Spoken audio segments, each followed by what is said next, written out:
Assalamualaikum warahmatullahi wabarakatuh. Saya Hakim Jamari di Pekanbaru. Dalam perjalanan ini akan membacakan ayat Al-Quranul Karim. Bismillahirrahmanirrahim. Wa idza qila lahum ittabi'u ma anzalallahu qalu bal nattabi'u ma wajadna alaihi aba'ana walau kana syaitanu yad'uhum ila azabis sa'ir. Shadaqallahul azim. Artinya, apabila dikatakan kepada mereka, ikutilah apa yang diajarkan oleh Allah dan Rasulnya, mereka orang jahiliyah menjawab, tetapi kami sudah terbiasa mengikuti kebiasaan nenek moyang kami. Nah, ma wajadna alaihi aba'ana, karena itu yang kami dapati dari nenek moyang kami. Jadi Bapak Ibu yang terhormat, saudara-saudara sekalian, jadi orang jahiliyah itu susahnya berdakwah kepada mereka. Mereka terlalu terpaut dengan kebiasaan adat istiadat nenek moyang mereka, walaupun adat istiadat nenek moyang mereka itu merugikan mereka sendiri. Misalnya adat kebiasaan mereka itu menyembah roh nenek moyang mereka yang memerlukan tumbal, yang membatasi gerak-gerik mereka dekat dengan jin, bersekutu dengan setan. Itu kebiasaan-kebiasaan berdasarkan persumpahan dan perjanjian mereka dengan jin. Nah, akan tetapi Islam tidak pula lah melarang kebiasaan nenek moyang itu selagi tidak bersekutu dengan jin dan setan, selagi kebiasaan nenek moyang itu baik, tidak bertentangan dengan semangat dakwah di dalam Al-Quranul Karim. Jadi kalau di Arab, kebiasaan nenek moyang mereka yang bisa dipertahankan sesuai dengan ajaran Islam adalah masalah menghormati tamu. Jadi orang Arab jahiliyah itu sebelum kedatangan Nabi Muhammad SAW, mereka itu sudah punya kebiasaan turun-temurun berabad-abad menghormati tamu selama 3 hari. Nah, lebih dari 3 hari mereka tidak berkewajiban lagi. Itu paling-paling nilainya sunat atau mubah. Tapi kalau selama 3 hari itu wajib mereka menghormati tamu. Nah, itu sesuai dengan ajaran Islam, tidak dihilangkan. Nah, kalau adat istiadat di Sumatera Barat itu biasa bermusyawarah nenek mama ibarat tungku tiga sejarangan.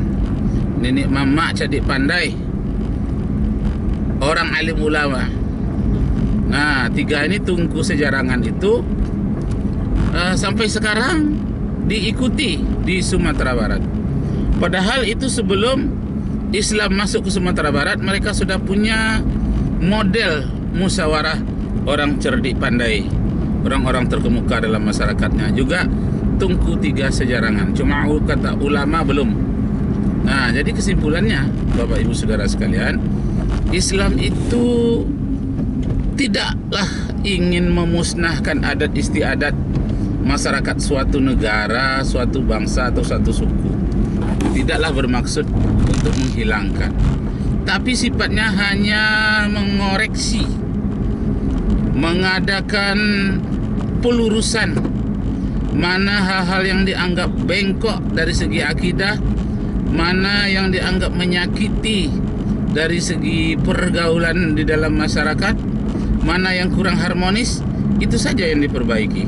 Kalau sudah harmonis, adat istiadat itu terkenal baik menurut pemikiran dan kebiasaan, tidak pula bertentangan dengan Al-Quran dan hadis, bisa diterima. Nah, adat yang baik yang bisa diterima itu disebut dengan istilah uruf. Jadi uruf itu bisa diterima di dalam Islam sebagai salah satu dari dasar hukum. Kalau sumber hukum memanglah Al-Quranul Karim, tapi Al-Quran dan hadis.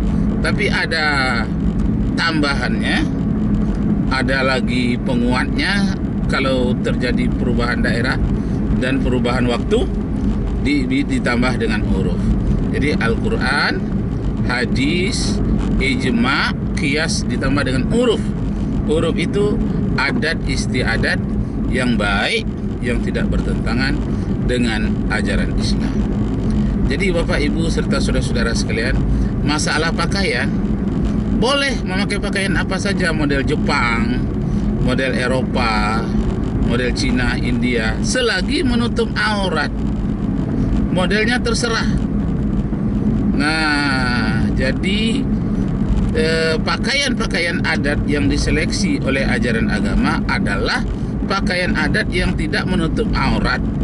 Misalnya pakaian adat di Papua. Nah, jadi pakaian adat mereka yang membuka aurat, bertelanjang dada, kemudian sebahagian dari auratnya yang lain itu terbuka. Nah, itu saja, pakaian adatnya tetap dipakai, cuma tutuplah bahagian yang disebut dengan aurat sesuai dengan Al-Quran dan Sunnah. Nah, kalau di Bali juga mereka punya pakaian adat yang terbuka dada juga, baik laki-laki maupun wanita. Jadi pakailah pakaian adat itu, cuma tutup auratnya dengan pakaian yang lapang. Kesimpulannya, ajaran Islam itu tidak memusnahkan adat istiadat di suatu bangsa. Jadi Bapak Ibu saudara-saudara sekalian, ada akhir-akhir ini saya terkejut dengar ucapan tidak boleh menyerupai orang-orang kafir. Pakaian tidak boleh menyerupai orang kafir. Sebetulnya boleh. Pakaian umat Islam boleh menyerupai pakaian orang kafir kalau pakaian orang kafir itu menutup aurat. Kalau pakaiannya tidak menutup aurat, nah, yang bukan dimakai orang kafir sekalipun tapi tidak menutup aurat, ya tidak boleh. Nah, jadi selama ini yang dianggap pakaian menyerupai pakaian orang kafir itu memakai dasi. Karena dalam kitab-kitab yang lama bertulisan Arab Melayu saya temukan yang hal yang merusak iman. Satu, menyerupai pakaian orang kafir, yakni dasi dan topi.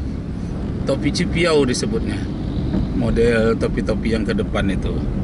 Nah, itu ada, saya ketemukan di dalam kitab bertulisan Arab Melayu ketika saya baca 50 tahun yang lalu. Berarti ketika saya berumur 11 tahun.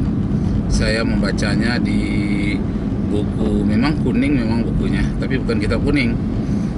Memang bukunya kuning, tapi orang menyebutnya tulisan Arab Melayu, pelajaran agama. Nah, jadi saya tanyakan, kenapa memakai dasi, memakai topi yang disebut dalam tulisan Arab Melayu itu disebutkan haram? Karena katanya orang itu menulisnya waktu zaman Belanda.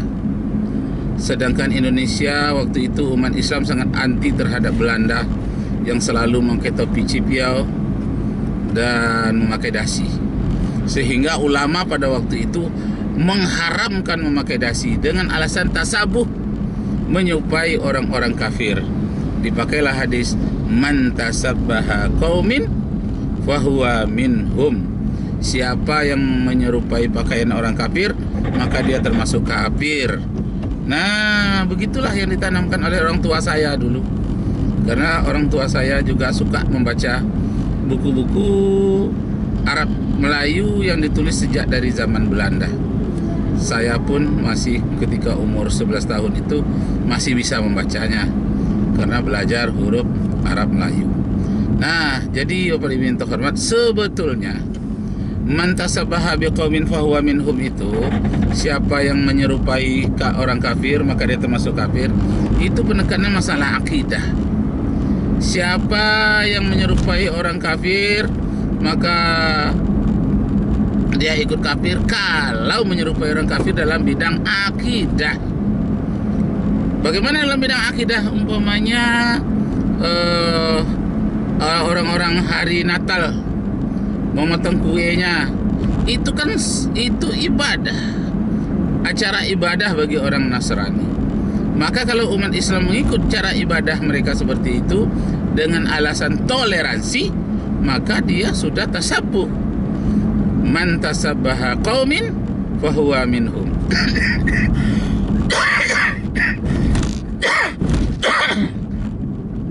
Siapa saja yang dalam bidang akidah menyerupai orang kafir, maka dia termasuk orang kafir. Kemudian tentang pakaian, sikap tingkah laku memang ada juga untuk unsur tasabuhnya, bukan akidah saja. Umpamanya hadis Nabi tentang mencukur kumis, membiarkan jenggot. Untuk membedakan orang Islam dengan orang kafir, bahasa Rasulullah itu, kata Rasulullah, cukurlah kumismu dan biarkanlah jenggotmu. Itu pada masa itu, sehingga berbeda dengan orang Yahudi yang membiarkan kumisnya terlalu panjang, jenggotnya juga terlalu panjang, sehingga wajahnya penuh dengan jambang dan jenggot serta kumis. Hanya nampak sedikit saja wajahnya, karena memang karakter wajah orang Timur Tengah itu padat dengan bulu-bulu, artinya padat dengan rambut di wajahnya.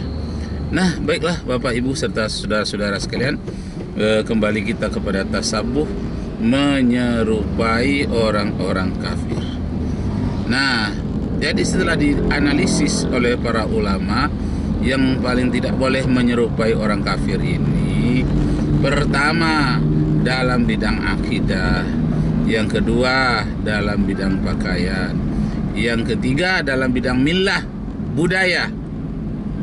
Millah ini ada disebutkan di dalam surah Al-Baqarah ayat 120 yang bunyinya, walan tarda ankal yahudu walan nasara hatta tattabi'a millatahum.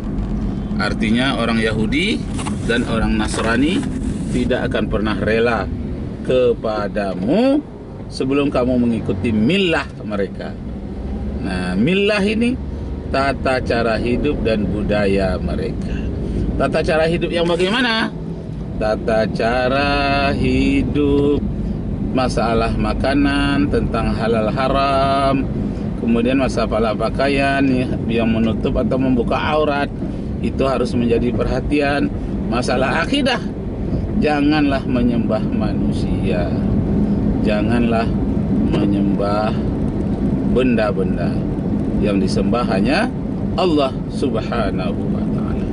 Nah, demikianlah Bapak Ibu serta saudara-saudara sekalian, kesimpulannya pada kali ini, bahwa orang-orang yang menyerupai orang-orang kafir tidak 100% dikatakan itu haram, tapi ada bagian-bagian tertentu yang haram mencontoh orang-orang kafir. Bukan semuanya, ada bagian-bagian yang tidak. Umpamanya dalam bidang disiplin boleh contohlah orang kafir, umpamanya dalam bidang teknologi, bagaimana mereka menggunakan pesawat, silakan menyerupai. Yang tidak boleh menyerupai itu dalam bidang akidah, dalam bidang ibadah, dan dalam bidang millah. Itu tidak boleh. Tapi dari segi kesungguhan, contohlah bagaimana kesungguhan orang Jepang dalam menuntut ilmu, bagaimana ketelitian orang Inggris, sekalipun dia bukan muslim, di dalam mengadakan penelitian. Kemudian bagaimana disiplinnya Jepang, Korea.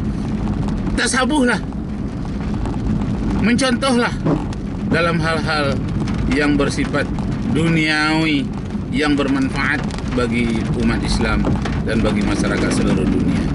Jadi tidak pula lah terlalu sempit, terlalu kejam. Asal kaitannya dengan orang kafir haram langsung. Tidaklah demikian. Jadi ada pertimbangannya. Siapa yang bisa membuat pertimbangan seperti itu? Yang bisa membuat pertimbangannya adalah ulama. Itulah pentingnya ulama. Dalam Al-Quran dikatakan innama yakhshallaha min ibadihil ulama. Artinya sungguhnya orang yang dekat kepada Allah, yang takut kepada Allah hanyalah ulama. Karena itu bertanyalah kepada ulama. Jangan kita mengambil keputusan sendiri. Yang kita baca mungkin baru sebahagian, tapi kalau ulama membacanya begitu banyak pertimbangan, sehingga keputusan yang diambilnya insya Allah tepat dibandingkan dengan kita mengambil sendiri. Karena itu Nabi Muhammad Sallallahu Alaihi Wasallam mengajarkan doa kepada para sahabatnya, Allahumma faqihna fiddin. Ya Allah, berikanlah kami pemahaman tentang agama, wa 'allimna ta'wil, dan ajarkanlah kami ta'wil. Nah, ini doa Rasulullah. Allahumma faqihna fiddin.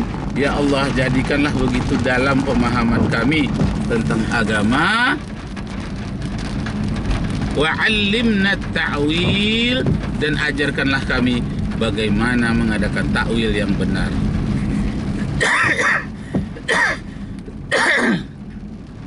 Jangan takwil yang sesat seperti yang dilakukan oleh liberal. Jangan pula takwil yang terlalu sempit, anti takwil yang dilakukan oleh khawarij.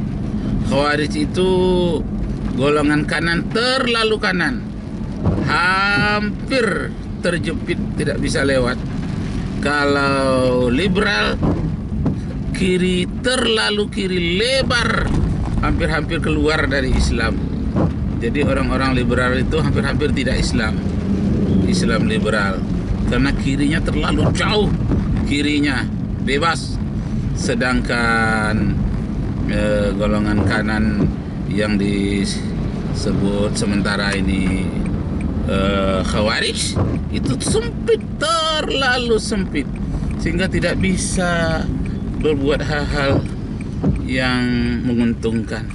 Karena sempit, sangat merugikan, dan sangat susah.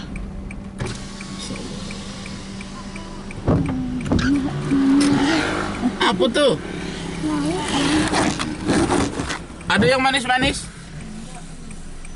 Yang asin satunya? Hah? Yang manis ada dah? Ada, Pak. Cendua? Kecap. Hah? Ayam kecap. Ayo kecap? Ya. Oh, kecap manis. Cendua ada dah? Gulai patin. Oh, gulai patin. Oh, iyalah. Iyalah, siap. Bismillahirrahmanirrahim. Allahu Akbar. Allahu Akbar. Tengok dia bang, tu kan tambah manis. Mana? Kan ni mak situ mau potong lubang-lubang. Oh, gitu ya. Ya.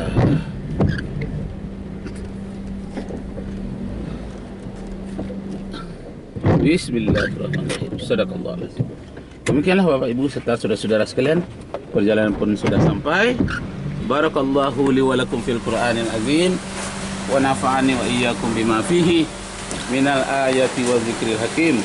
Aqulu qali hadza wa astaghfirullahal azim li wa lakum wa li sa'iril muslimina wal muslimat fastaghfiruhu innahu huwal ghafurur rahim. Astaghfirullahal azim. Ya.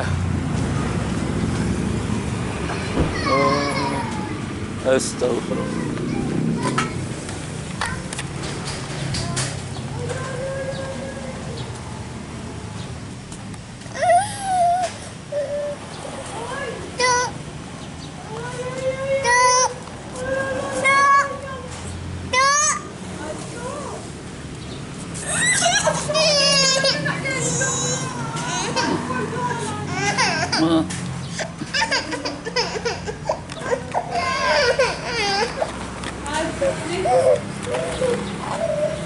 Tuh lihat tuh.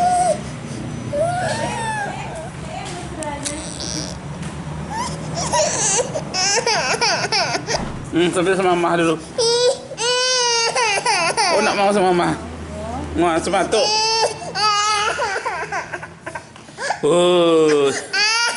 Salah. Tuh. Bismillahirrahmanirrahim. Satu. Satu. Dah. Satu. Dua. Tiga. Satu. Dua. Tiga.